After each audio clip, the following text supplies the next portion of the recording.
9절로 13절까지 말씀입니다. 한 절씩 교독합니다. 수르야의 아들 아비새가 왕께 여짜오되 이 죽은 개가 어찌 내 주 왕을 저주하리이까? 청하건대 내가 건너가서 그의 머리를 베게 하소서 하니, 왕이 이르되 수르야의 아들들아 내가 너희와 무슨 상관이 있느냐?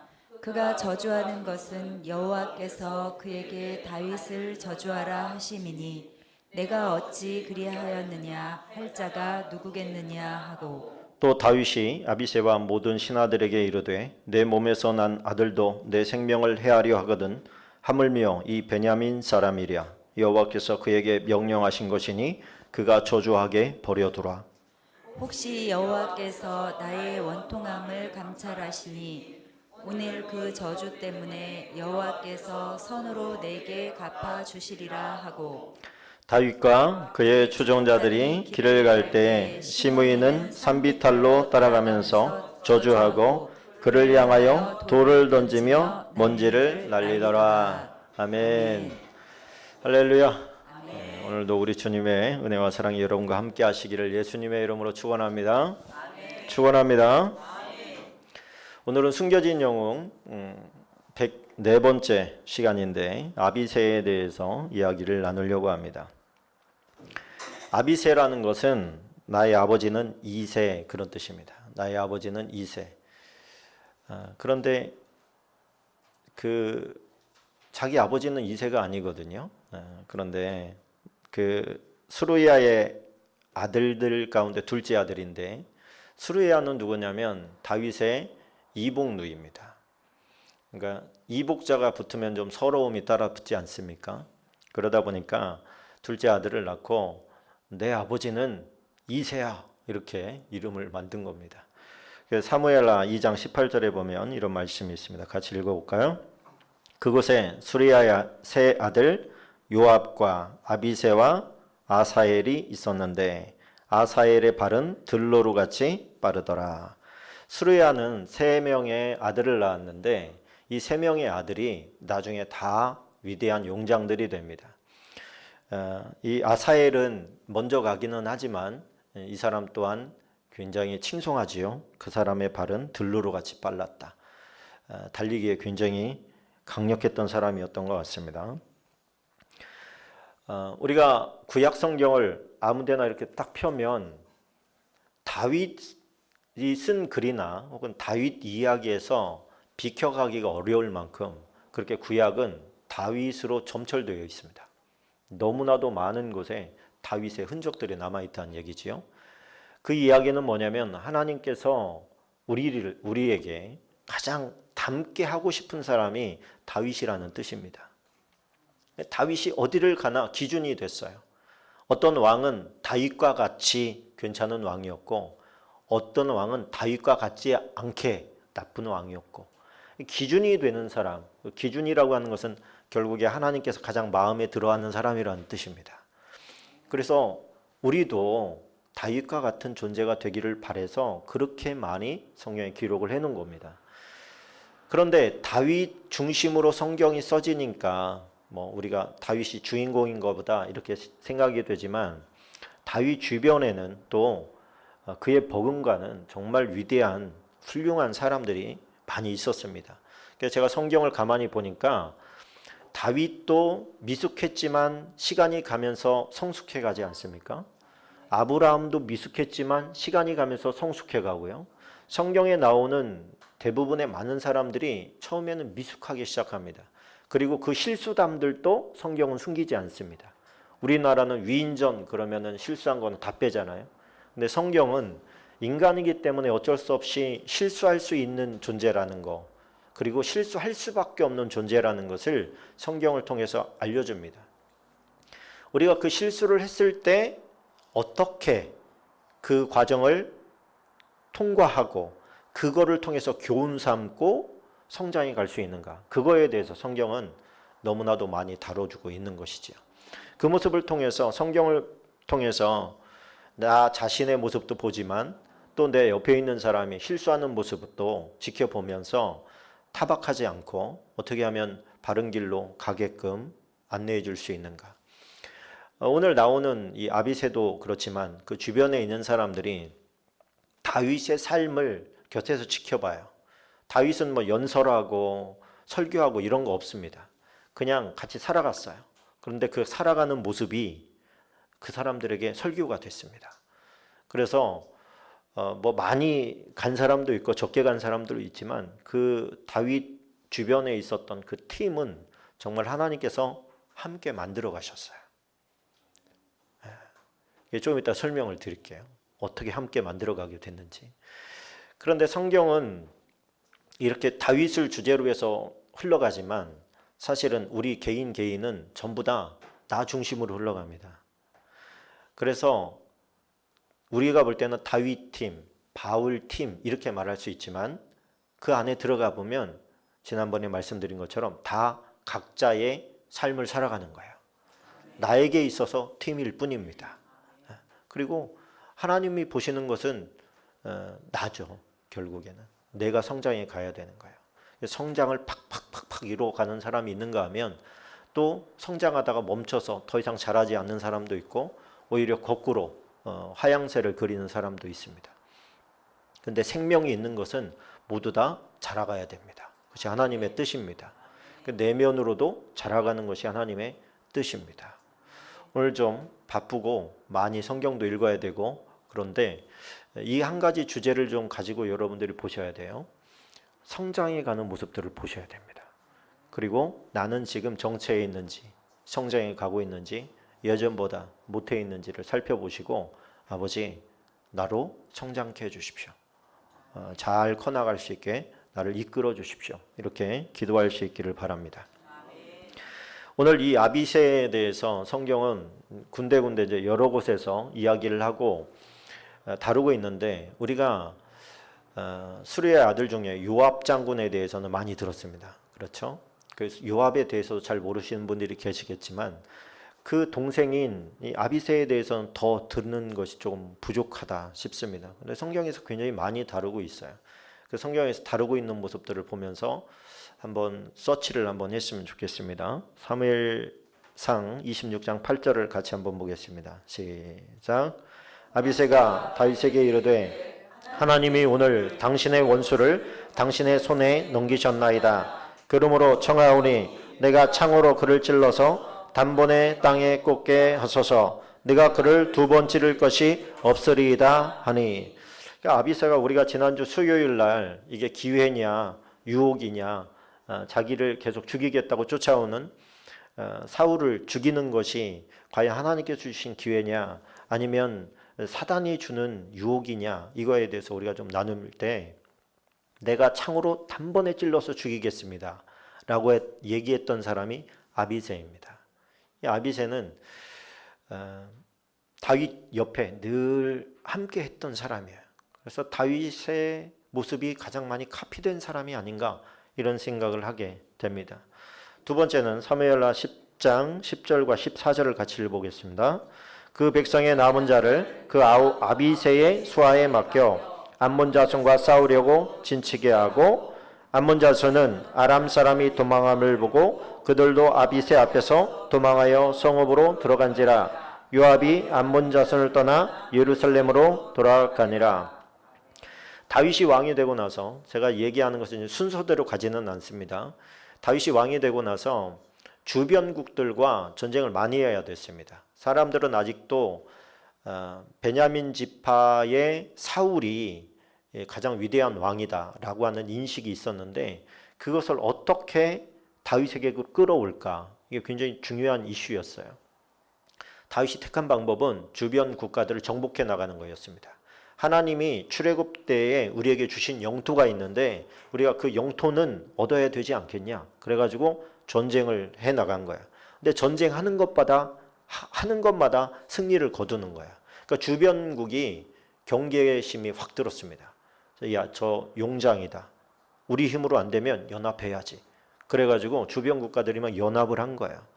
연합을 해서 대적을 하는데 그곳에 이제 요압과 아비새를 파견해서 그들을 무찌르는 장면에 지금 한 파트가 나온 겁니다. 세 번째는 압살롬이 자기 자식 압살롬이 아버지를 죽이겠다고 올 때 그때 다윗이 이제는 군대를 자기를 따라 나온 군대를 조직해서 세 파트로 나누지 않습니까? 세 부대로 나눠서 요압, 아비새, 이떼 그래가지고 이때는 가드 사람인데 외국인에게 한 사람을 한 부대를 맡겨놓고 그 세 팀으로 나눠서 전쟁을 하게 하는데 그때에 한 팀을 또 한 부대를 맡은 게 아비새로 그렇게 기록이 되어 있습니다.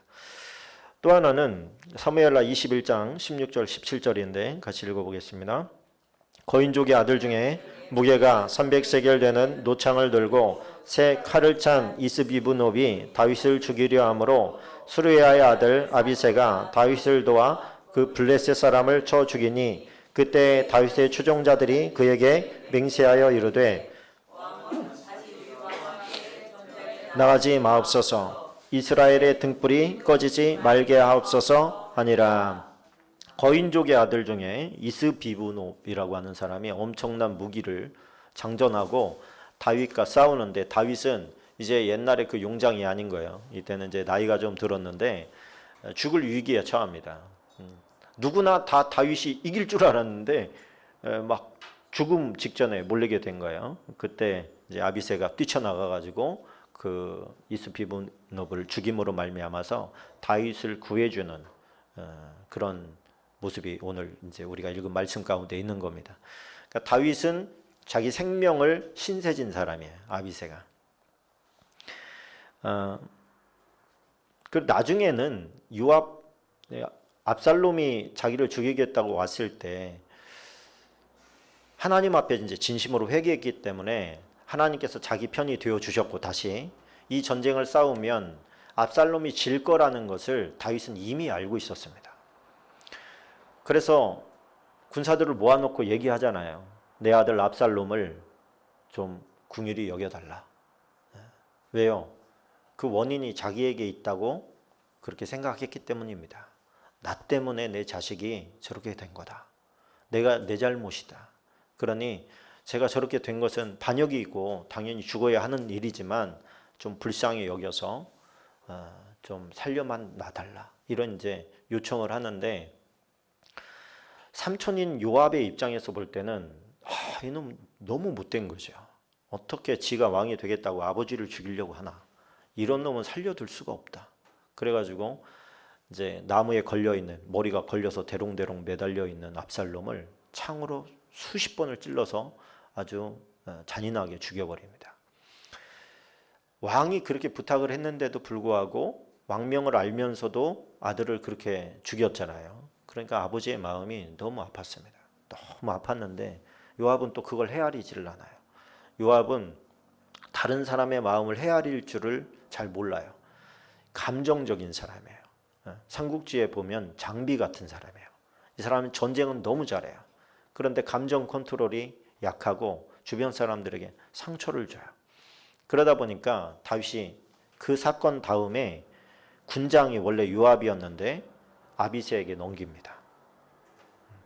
그러니까 형인데 요압은 자기 동생이 군대장을 맡게 됐으니까 또 한편이 불편할 거 아닙니까?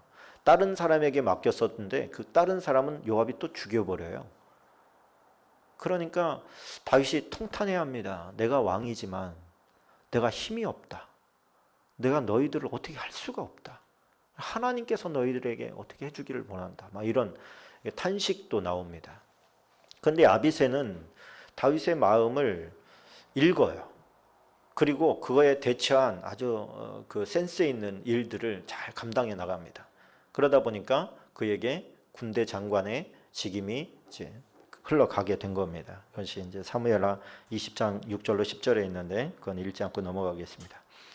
역대상 11장 20절에 보니까 같이 읽어보겠습니다. 요압의 아우 아비새는 그 3명 중 우두머리라. 그가 창을 휘둘러 300명을 죽이고 그 3명 가운데 이름을 얻었으니. 그리고 혼자 몇 명을 이겼대요? 네, 300대 1로 싸워가지고 이겼대요. 엄청난 거 아닙니까? 가장 1위는 누군지 아세요? 삼손입니다. 삼손.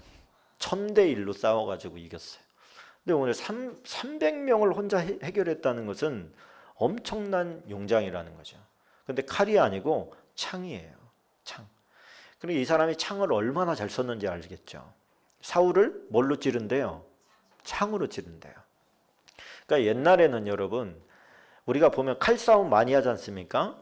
그런데 칼은 그다지 많이 쓰지 않았습니다. 왜 많이 쓰지 않았느냐? 칼은요 쉽게 부러져요. 그리고 여러분 몇 번만 치면 이가 다 나갑니다. 그걸 어떻게 쓰겠어요? 그러니까 사람들이 즐겨 사용했던 것은 사실 창입니다. 앞에만 집중해서 잘 만들면 되기 때문에 창을 많이 사용했어요. 그 창에 대해서 엄청난 전투력이 있었던 거죠. 창만 가지면 겁나는 게 없는 사람이었던 거예요. 그러니까 막 300명 혼자 격파하고 다윗이 죽을 만할 때 가서 구해내고 이런 일을 해냈던 것이죠. 또 자기 혼자 죽이지는 않았겠지만 큰 전투에서도 승리하는 기록들이 여러 군데 등장하는데 역대상 18장 12절을 같이 한번 보겠습니다. 수리의 아들 아비새가 소금 골짜기에서 에돔 사람 18,000명을 쳐 죽인지라. 18,000명을 또 쳐 죽였대요. 그러니까 이 사람이 가는 곳마다 승리를 가져왔다 이렇게 해도 과언이 아닌 겁니다.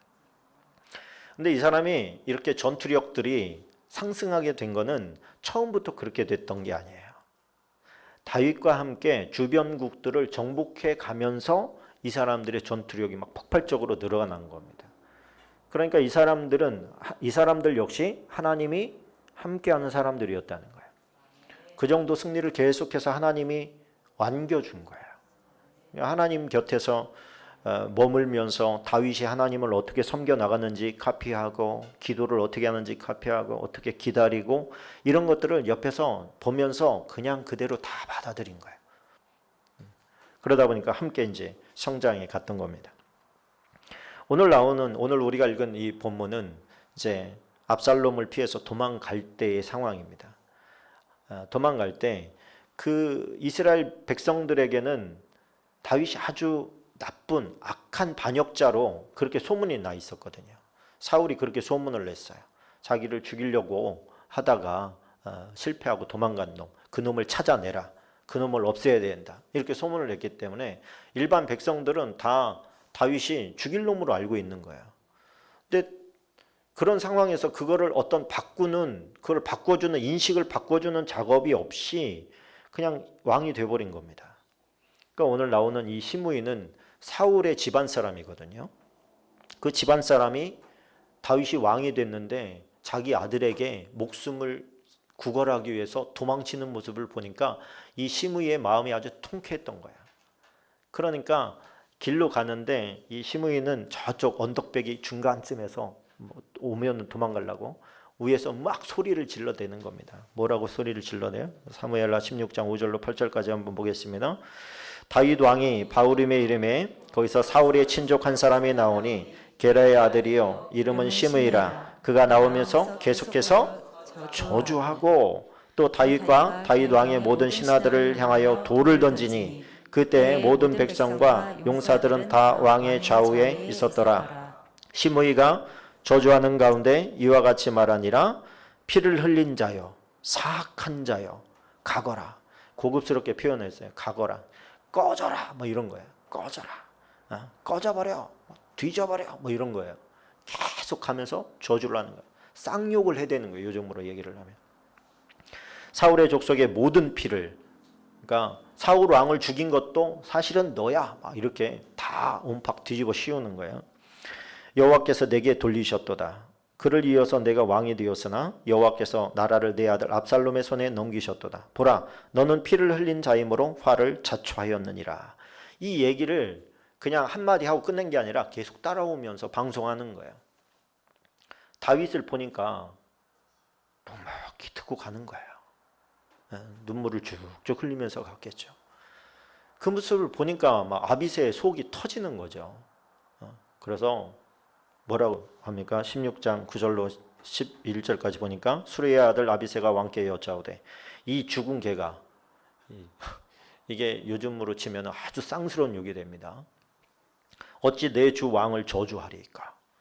청하건대 내가 건너가서 그의 머리를 베게 하소서 하니 왕이 수르야의 아들들아 내가 너희와 무슨 상관이 있느냐 그가 저주하는 것은 여호와께서 그에게 다윗을 저주하라 하심이니 내가 어찌 그리하였느냐 할 자가 누구겠느냐. 여러분 이 얘기가 뭐냐면 저 사람이 나를 욕할 때 내가 기분이 상하잖아요. 기분적으로는. 그런데 여호와께서 그에게 다윗을 저주하라고 시켰다. 하나님 그러셨겠어요? 해석을 어떻게 한 겁니까? 다윗이 지금 자기 잘못으로 받아들인 거예요. 그래서 하나님께서 저 소리는 하나님이 나에게 해주시는 말씀이다. 이 얘기인 거예요. 여러분 사람들이 나를 욕할 때 불끈하고 올라오는 것이 정상인데 막 욕했더니 맞습니다. 내가 맞아요. 내가 당신이 욕했던 그런 사람입니다. 이러면 뭐라고 그 다음에 뭐라고 해야 됩니까?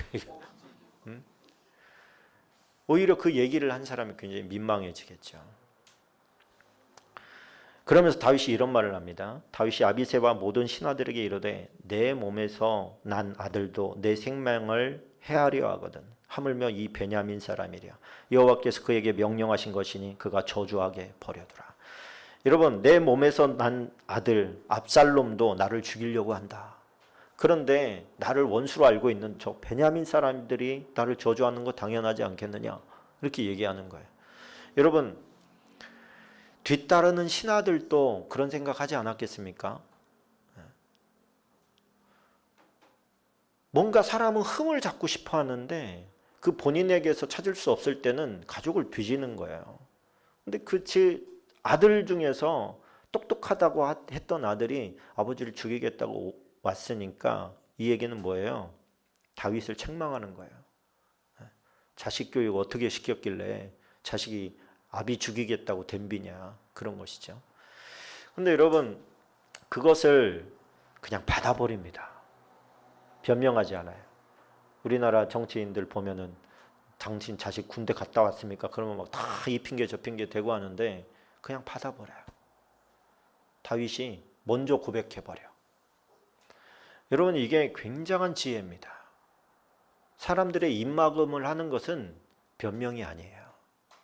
인정하고 자기 스스로가 그걸 받아버리는 거예요. 그러면은 그 뒷얘기가 없어져요. 이제는 그래도 잘한 것도 있잖아. 이렇게 가요. 사람이 마음이. 근데 감추고 숨기고 자꾸 변명하면요. 인정할 때까지 막 계속 드러내고 싶은 게 그게 인간의 마음이에요. 하나님의 우리에게 주시는 지혜는 뭡니까? 회개하라는 거예요. 회개하라.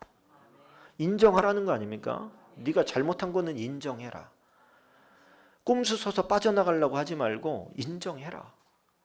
그러면은 그 다음에는요. 그것이 해결이 되는 거예요. 그것이 물론 그에게 이제 그 다음부터는 뭐가 돼요? 자기가 겸손하게 되는 비결이 됩니다. 여러분 베드로가 닭울음 소리 들릴 때마다 회개했다고 하잖아요. 눈물을 흘리면서. 그게 뭐예요? 베드로의 브레이크예요. 브레이크. 무슨 얘기인지 아시겠죠? 베드로가 얼마나 신격화됐어요. 사람들한테. 그 많은 이적과 기적을 행하면서 많은 사람들이 박수치면서 막 그림자라도 닿을까 봐 막 그 옆에 와가지고 뭐 덜덜덜 떨면서 좀 한 번만 어떻게 해주기를 바랬잖아요. 그런데 그 모습을 보면서 꼭이요 이렇게 앞에서 한 번 하면 갑자기 고개가 숙여지고 이게 뭐예요? 자기도 모르는 사이에 자기가 교만해지는 거예요.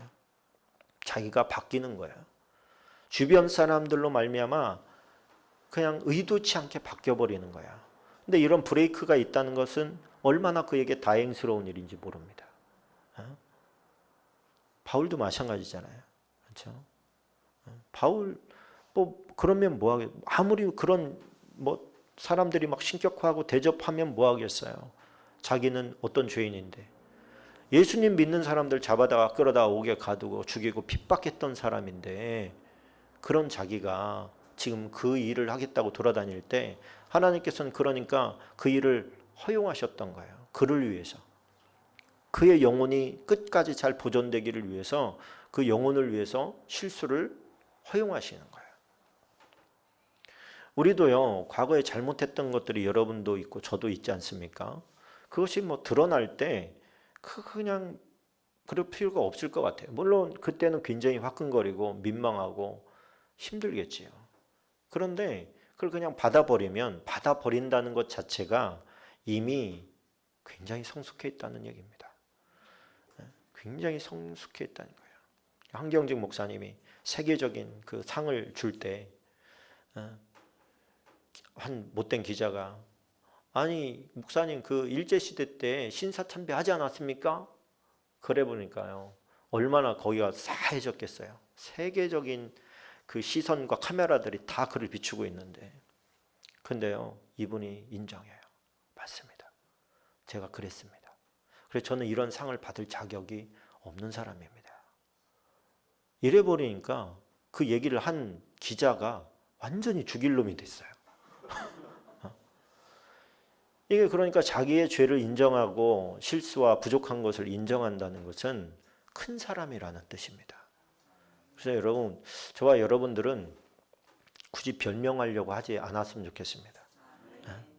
그게 뭐 크게는 뭐 그렇게 되지만 작게는 집안에서 뭐 배우자가 책망할 수도 있고 탓할 수도 있고 그러지 않습니까? 인정하세요. 미안하다. 내가 더 잘해볼게. 애써볼게. 뭐 트집을 잡자고 하면 안 나올 사람 없습니다. 다 나옵니다. 그냥 의인인 척하고 살아가는 거지. 그러나 그걸 받아버리고 인정해버리고 더 잘하려고 자기도 애쓰면 더 나은 존재가 되는 거예요. 변명을 일삼으면 발전이 생기지 않습니다. 그래 버리니까 여러분 원수를 지금 어떻게 하는 거예요? 원수를 품어주는 거잖아요. 여러분 이게 그를 뒤따르는 사람들에게 얼마만큼 큰 교훈이 됐겠어요? 자극이 됐겠어요? 어떻게 저런 사람이 있을 수가 있지? 이렇게 되지 않겠습니까? 근데 이때는 언제예요? 다윗의 노년이에요. 노년. 그 노년이 주책맞지 않았다는 거예요. 너무너무 고급스럽고 정말 귀족의 마인드를 가진 거예요. 잘 성장한 거죠. 막 화딱지 나가지고 우리한테 먹을 걸 안 주고 우리를 모욕했어. 이놈의 새끼들 다 죽여버린다. 칼 차라. 이러고 갈 때와 지금과는 너무 큰 차이가 벌이잖아요. 이 차이를 뭐가 만드는 거예요? 하나님과의 교제가 그렇게 만드는 거예요. 주님을 닮아가는 거예요. 주님을 닮아가요.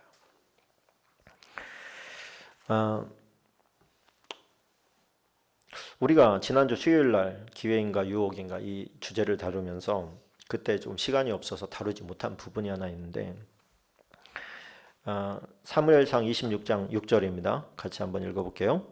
이에 다윗이 햇사람 아히멜렉과 스루야의 아들 요압의 아우 아비새에게 물어 이르되 누가 나와 더불어 진영에 내려가서 사울에게 이르겠느냐 하니 아비새가 이르되 내가 함께 가겠나이다. 여러분 예전에는 저기에 사울이 나타나면 바쁘게 도망가기 바빴어요. 근데 지금은 저기에서 사울의 군대가 저기 잠들어 있는데 나랑 한번 저기 가볼 사람? 이렇게 물어본 거예요. 여러분 거기에 들어갈 자리입니까? 거기를 왜 들어가요 거기를? 이렇게 될 우리 지금 다윗이 제정신인가? 이런 생각 들지 않겠어요? 거기를 왜 가려고 했던 건가요? 전 지금도 풀지 못하고 있어요. 거기를 왜 가려고?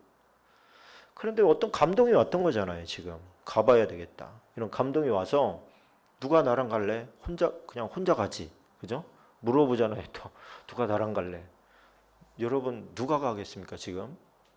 전쟁이 일어났는데 인민군 저기 철천지인데 적장을 보러 간다고 그래요. 제가. 그럼 저랑 같이 가실 분 있습니까? 그런 얘기예요 지금. 근데 그때 누가 간대요? 아비새가 가겠다는 거예요. 말도 안 되고 이해도 안 되고 납득도 안 되는데 당신 가면 나도 갑니다. 그리고서 옆에 딱 붙은 거예요. 기가 막히죠. 멋있지 않습니까? 그리고 거기 가서 정말 본 거예요. 당신이 여기 오자고 하더니 온 이유가 있었네. 내가 확 한 방이면 끝납니다. 근데 다윗이 또 뭐라고 그래요? 그러지 마라. 그러지 마라. 물병만 가지고 가자. 창이랑. 여기 왜 온 거예요 도대체? 그때는 그런 생각 들지 않았겠어요? 여기 왜 온 겁니까? 하나님께서 주신 기회가 왔는데 왜 그를 쳐버리는 겁니까? 이게 그 당시까지만 해도 아비새가 다윗의 지금 수준만큼 못 따라간 거야. 이해가 안 됐던 것이죠. 그래서 다윗은 그 상황을 그렇게 넘어가고 두 번이나 은혜를 베풀어 줍니다. 하나님께서 그 모습을 보시고 기쁘게 여기셨어요. 그리고서 다윗의 고백대로 하나님께서 블레셋과의 전쟁에서 패하게 하십니다. 죽게 하시는 것이죠. 그런데 이런 용장들을 어떻게 얻게 됐나? 사람은 다른 사람을 어떻게 얻게 되나? 이 부분에 대해서 또 나는 어떻게 저 사람의 사람이 되어줄까? 저 사람의 편이 되어줄까? 이 부분을 우리가 좀 한번 살펴봐야 되는데 이게 하나님의 그 훈련 방식이에요. 우리가 지난주 얘기할 때 하나님께서 바울을 빨리 로마에 보내서 로마 황제가 너 무죄 그러면은 복음 전하기가 훨씬 빠를 텐데 하나님께서 이렇게 섬에다 가둬두고서 3개월 동안 합숙 훈련 시키시잖아요. 뭐 하라고? 팀을 만드신 거예요. 팀으로 움직여라. 팀이 돼서 로마에 들어갔을 때 복음화를 빨리 이루어라. 그런 팀 훈련을 거기에다가 딱 가둬놓고 시킨 거예요. 근데 다윗은 아둘람이라고 하는 곳에서 그 과정을 하나님께서 하게 하십니다. 아둘람. 이 아둘람을 다윗이 어떻게 가게 됐냐면 사울이 이제 쫓아오니까 가드 왕에게 망명을 요청하러 갔던 거예요. 이제 가드는 어디 있냐면 블레셋에 있습니다. 블레셋의 왕을 아비멜렉이라고 합니다. 그러니까 이집트의 왕을 뭐라 그래요? 바로라고 하잖아요. 근데 이 블레셋의 왕은 아비멜렉이라고 하는 거예요. 왕의 칭호예요. 왕의 칭호. 근데 그 왕의 이름이 아기스인데 아기스에게 망명을 간 겁니다. 골리앗이 블레셋 편으로 나온 거였거든요. 골리앗을 쳐서 물질른 자기가 군인으로 치면 괜찮잖아. 내가 인정받을 만 하잖아. 그러니까 한번 망명 신청을 해보자. 그러고서 이제 갔던 거예요. 그래서 아기스에게 요청을 합니다. 우리 사무엘상 21장 10절로 22장 2절까지 한번 같이 읽어보겠습니다. 그날에 다윗이 사울을 두려워하여 일어나 도망하여 가드왕 아기스에게로 가니 아기스의 신하들이 아기스에게 말하되 이는 그 땅의 왕 다윗이 아니니까 우리가 춤추며 이 사람의 일을 노래하여 이르되 사울이 죽인 자는 천천히요 다윗은 만만히로다 하지 아니하였나이까 한지라. 다윗이 이 말을 그의 마음에 두고 가드왕 아기스를 심히 두려워하여 그들 앞에서 그의 행동을 변하여 미친 체하고 대문짝에 그적거리며 침을 수염에 흘리매 아기스가 그의 신하에게 이르되 너희도 보거니와 이 사람이 미치광이로다. 어찌하여 그를 내게로 데려왔느냐? 내게 미치광이가 부족하여 너희가 이 자를 데려다가 내 앞에서 미친 짓을 하게 하느냐? 이 자가 어찌 내 집에 들어오겠느냐 하니라. 그러므로 다윗이 그곳을 떠나 아둘람 굴로 도망하매 그의 형제와 아버지의 온집이 듣고 그리로 내려가서 그에게 이르렀고 환난당한 모든 자와 빚진 모든 자와 마음이 원통한 자가 다 그에게로 모였고 그는 그들의 우두머리가 되었는데 그와 함께한 자가 400명가량이었더라. 사울을 피해서 살겠다고 갔는데 그곳에서 받아줄 줄 알았어요. 왕은 받아주려고 했는데 신하들이 우리가 맨날 저 유대와 이스라엘과 전쟁을 벌이는데 이 사람은 저 이스라엘의 백성들이 좋아하는 사람이에요. 맹장이라고 박수치는 사람이에요. 이 사람이 만약에 전쟁할 때 우리를 배신하면 우리는 멸망당하는 거예요. 근데 어떻게 저런 사람을 받아주려고 합니까? 이렇게 신하한테 얘기를 하니까 그런 거 같은 거죠. 그냥 돌려보낼 게 아니에요. 이 사람은 끝내줘야 되는 사람이 여기서 저쪽에서 이야기가 그렇게 돌아가고 있는 거예요. 그거 어떻게 해요? 그 마음에 두려움이 가득했다는 거예요. 그래서 이 사람이 하나님 앞에 기도합니다. 하나님, 어떻게 하면 나의 지혜를 주십시오. 나 어떻게 하면 여기서 벗어날 수 있습니까? 어떻게 해야 됩니까? 그러니까 하나님께서 지혜를 주셨는데 미친 짓인 거야. 괜히 문 앞에 가가지고 막 득득득득 긁기 시작해요. 이게 뭐 개도 아닌데 막 문을 긁기 시작해요. 그러니까 옆에 있던 신하가 쟤 뭐하나 그리고 이렇게 가봤더니 막 침까지 질질 흘리고 있고 눈에 초점이 없어요. 그러니까 사람들이 볼 때 이 미친 제정신이 아니네? 미쳤네? 그러고서 가서 이 사람 좀 이상한데요? 뭐가 이상해? 그리고 나와보니까 미친 짓 하고 있어요. 그러니까 막 왕이 화가 잔뜩 났어요. 이 미친 사람이 부족해서 지금 제가 저런 애를 데려갔냐? 빨리 내보내라. 그래가지고 내보냅니다. 나오자마자 막 도망친 거예요. 다시 유대로 와서 아둘람 굴로 들어가서 그곳에서 하나님 앞에 기도하는 거죠. 여러분, 군인은요 명예가 생명이에요. 명예. 장수잖아요. 장수. 그러면은 살기 위해서 미친 짓을 한다. 이런 건 통하지 않는 거예요. 그런 생각을 한다는 것 자체가 불명예거든요. 그런데 우리가 생각할 때 지금 보면은 야 지혜롭다 이런 생각을 할 수 있을지 모르지만 엄청 이게 수치스러운 일입니다. 죽는 것보다 훨씬 수치스러운 일이에요. 사울은 할례 받지 않은 자가 자기를 죽일까 봐 자살을 한 사람 아닙니까? 그 정도로 이게 수치에 대해서 굉장히 민감한 게 군인들인데 지금 완전히 뭐 수치고 뭐고 자존심이고 없는 거예요. 살기 위해서 미친 척까지 할 침을 흘릴 정도니까 이게 소문이 나가지고 지금까지 온 거 아닙니까? 얼마나 힘들겠어요. 아둘람 굴까지 와가지고 그 하나님 앞에 어떻게 기도했겠습니까? 하나님 저 좀 죽여주십시오. 내가 이게 뭡니까? 내가 왜 이렇게 살아야 됩니까? 그렇게 막 통곡하면서 기도하는데 하나님께서 그 마음에 위로를 주시는 거야. 야, 지금은 그게 아무것도 아닌 것 같지만 너가 살았잖아. 그리고 너가 나중에 왕이 될 거야. 좋은 추억이 될 거야. 그럼 내가 너 지금까지 보호했고 지켜줬어. 너 혼자 무서워가지고 살겠다고 그쪽으로 갔던 거 아니야? 너 갈 때 나한테 물어봤냐? 너 혼자 갔잖아. 나 너 지켜줄 거야. 지금 적들이 저렇게 많고 너 죽이겠다고 쫓아오지만 너 안 죽어. 왜? 내가 너를 왕으로 만들기로 작정했거든. 그런 것들이 이제 몰려오는 거야. 그러니까 또 감동이 밀려오잖아요. 그러니까 하나님 앞에 또 기도합니다. 감사의 기도로 바뀌었어요. 하나님 고맙습니다. 내가 두려움에 떨면서 주님 앞에 기도했더니 주님께서 지혜를 주셔서 저로 살아나오게 하셨습니다. 막 그러면서 기도하는 거예요. 그게 제가 만든 얘기가 아니라 시편에 나오는 얘기입니다. 우리 한번 볼까요? 시편 34편 1절로 8절입니다. 같이 읽어보겠습니다. 다윗이 아비멜렉 앞에서 미친 채 하다가 쫓겨나서 지은 시 내가 여호와를 항상 순축하며 내 입술로 항상 주를 찬양하리이다.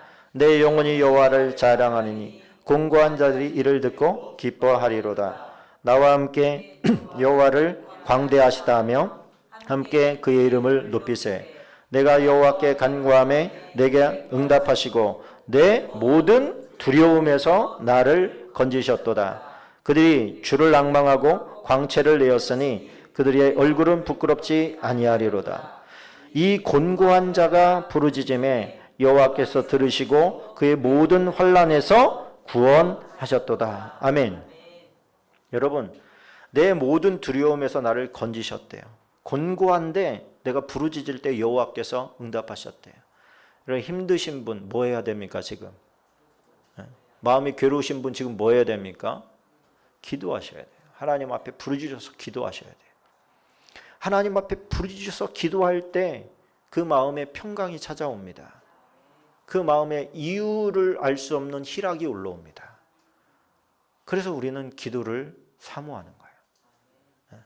기도의 맛을 알아야 돼요. 여호와의 천사가 주를 경외하는 자를 둘러 진치고 그들을 건지시는도다. 너희는 여호와의 선하심을 맛보아 알지어다. 그에게 피하는 자는 복이 있도다. 할렐루야. 여러분, 우리의 마음이 심란할 때 주님께로 가는 여러분들 되시길 축원합니다. 주님께서 해결해 주실 줄로 믿습니다. 그렇게 기도했는데 여러분, 지금 제가 이렇게 퍼즐을 맞춰드리는 거예요. 지금 순서는 그렇게 나오지 않은데 그 이쪽 저쪽에 있는 퍼즐들을 갖다가 지금 순서들을 이렇게 보여드리는 거예요. 아둘람 굴에서 그렇게 기도하고 있는데 그 마음에 희락이 찾아왔어요.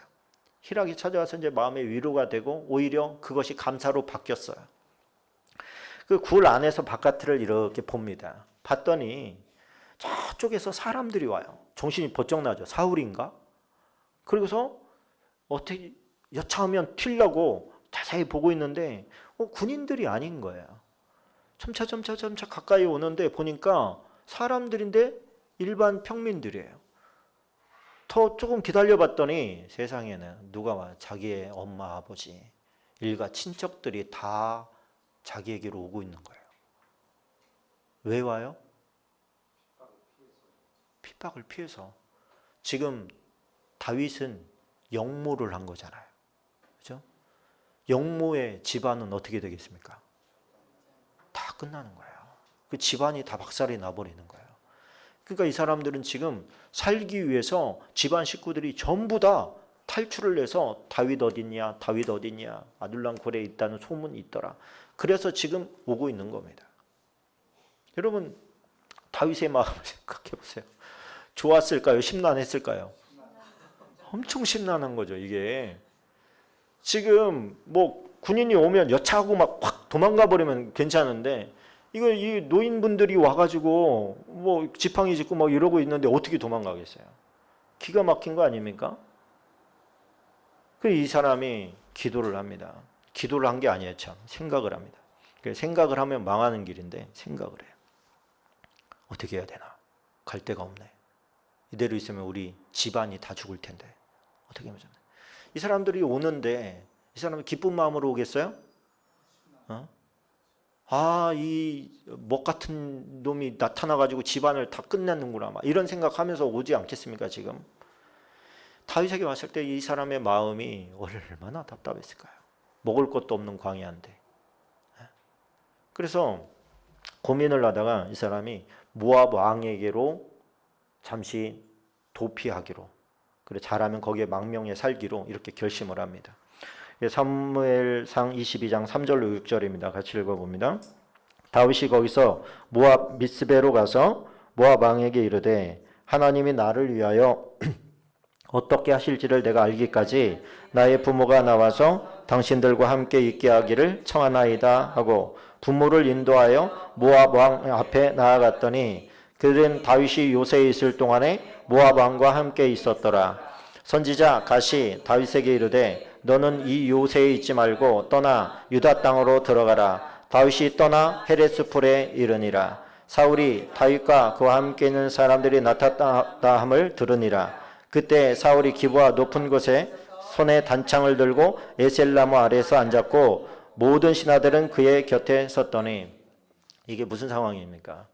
이제 모압 왕에게 와서 부탁을 했더니 모압 왕이 흔쾌히 그래라, 내가 너희들 몸을 처소를 주마, 그리고서 줬단 말이에요. 여러분, 계속 쫓기는 삶을 살다가 이제는 모압 왕의 보호를 받으면서 자기와 자기 식구들과 부모님들이 다 거기서 쉴 수 있으니 얼마나 좋겠어요. 마음이 한시름 났다.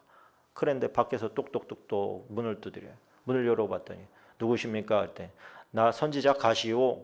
그래서 무슨 일이십니까? 하나님의 메시지를 들고 왔어. 들어오십시오. 하나님 뭘 하십니까?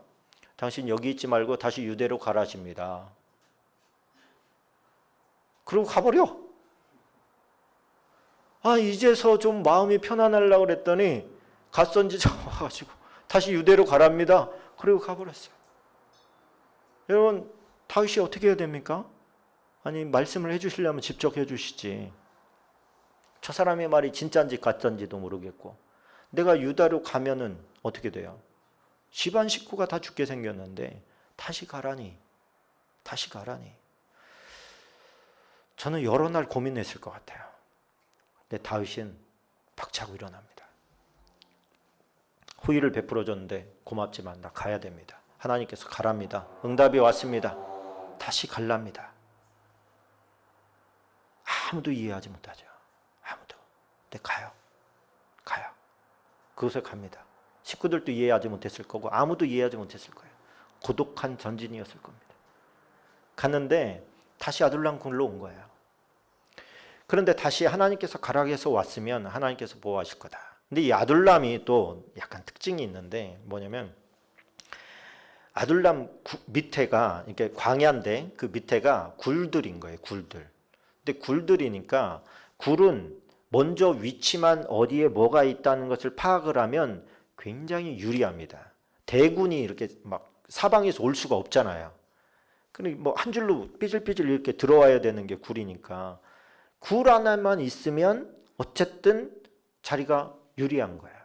그래서 그 아둘람 굴에서 생활을 하면서 우리나라가 있는 뻥 뚫린 하나 굴만 있는 이런 굴이 아니라 지하 터널 막 여기 두더지가 파놓은 그런 터널을 큰 터널이라고 생각하시면 돼요. 그래서 거기에서 머물면서 이제는 생활을 하기 시작합니다.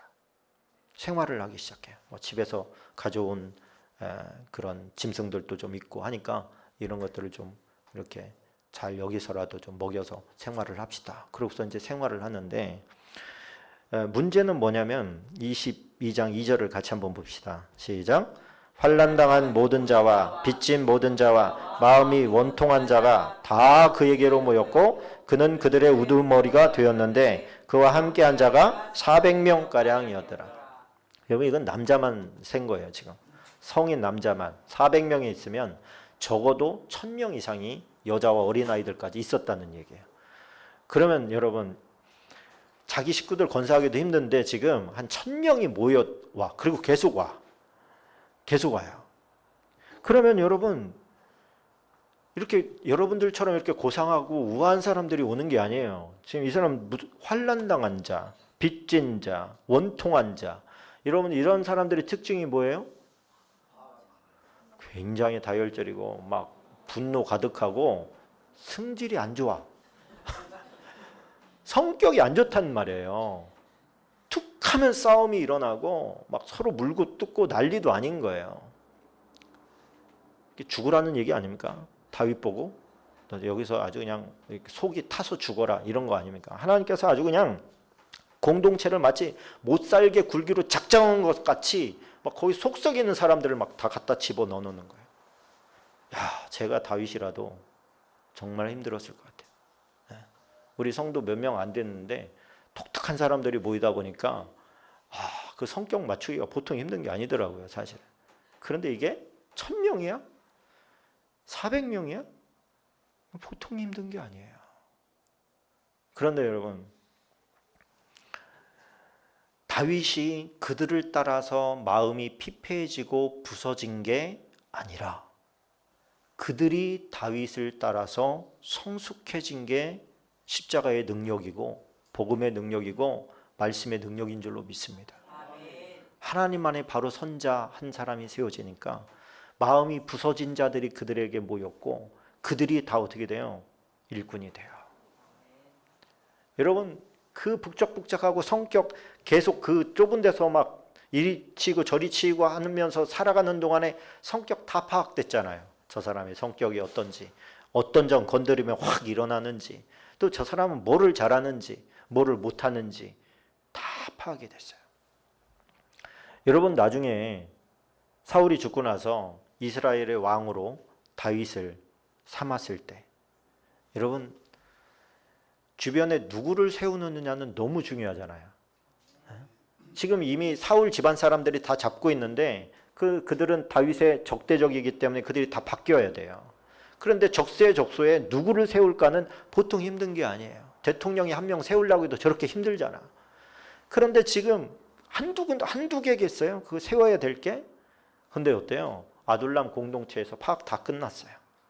얘를 어디다 세우면 될지가 다 끝난 거야. 적재적소에 일순간에 쫙 들어가 버려요. 어때요? 금방 안정돼 버리는 거예요. 그리고 그 안정세를 힘입어서 바깥 적들을 치는데 사용하기 시작했어요. 아둘람 시대가 없었으면 어땠을까요? 아둘람 과정이 없었으면 어땠을까요? 그가 왕이 됐다 해도 그 안에서 일어나는 여러 가지 갈등과 분란의 요지들 그거 정리하다가 인생 다 갔을 수도 있습니다. 그런데 그가 아둘람 때는 그것을 모르잖아요. 아둘람에서 지금 그런 사람들이 계속 모여들 때는 왜 이 과정이 필요한지 모르잖아요.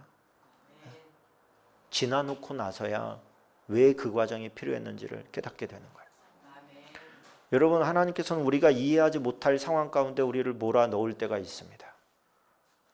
하나님이 나를 버리신 건가? 만약에 하나님을 믿지 않았다면 그 사람들이 계속해서 다윗에게 몰려오는 것은 다윗이 버림받았다는 느낌일 거 아닙니까? 근데 하나님께서는 어때요? 그 과정을 통해서 그들에게는 다윗이 살아가는 모습을 보면서 카피되게 만들어요. 아, 하나님은 저렇게 믿는 거구나. 저렇게 기도하는 거구나. 저렇게 인내하는 거구나. 다 보면서 배워요. 그래서요, 여러분, 다윗과 완전히 한 덩어리가 돼요. 자식들 빼고는 다윗을 대적한 사람도 없고 배반한 사람도 없어요. 얼마나 그들이 성숙한 인격으로 자기 맡은 자리에서 최선을 다하고 다윗과 마음을 모았는지 말로 할 수가 없어요. 그러니까 다윗의 왕국이 지금까지도 이스라엘 사람들이 가장 돌아가고 싶은 나라, 다윗의 통치, 거기로 다 향하는 거예요. 국기에다가도 다윗의 표를 집어넣은 그런 나라가 된 거예요. 근데 그때는 안다 모른다. 그때는 모른다. 여러분, 고난의 시간은 버티는 것이 사명입니다. 고난의 때에는 기도하면서 하나님 앞에 기도하면서 버티는 것이 나를 성숙시키는 거예요. 나를 부대끼게 하고 힘들게 하는 사람들을 겪는 것이 나를 성장시키는 일입니다.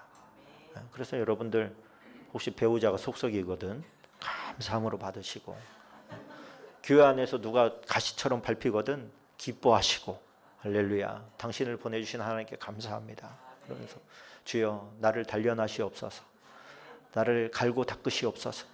그걸 기꺼이 하나님 내가 정금같이 나오게 하여 주옵소서. 할렐루야. 그것이 뭐예요? 지금 성장해 가는 거예요. 쫙. 그리고 그 성장의 기간을 함께 했잖아요. 그러니까 대부분 이럴 때 어떻게 해야 되는지 아는 거예요. 미존 좋은 이 다윗을 따라가다 보니까 파악이 되는 거예요. 여러분, 우리는요 예수님을 중심으로 해서 다 예수님 주변에 있는 사람들입니다. 저와 여러분이 다르지 않아요. 다 예수님 주변에서 예수님이 보여주신 본을 따라서 내 삶에 지금 젖게 만드는 그런 시간을 보내고 있는 겁니다. 하나님께서 내가 만나는 모든 사람을 하나님께서 나에게 만나게 하신 거다. 내가 썩는 모든 속썩음을 하나님께서 허용하신 거다.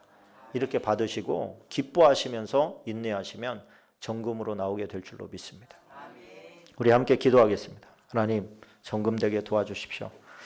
내가 같이 있고 싶은 사람만 있을 수 없다는 거 압니다. 모든 사람, 내가 감당할 수 없는 사람들, 힘든 사람들을 내가 포용하고 이끌고 갈 수 있는 그런 힘을 주님으로부터 얻게 인도해 주옵소서.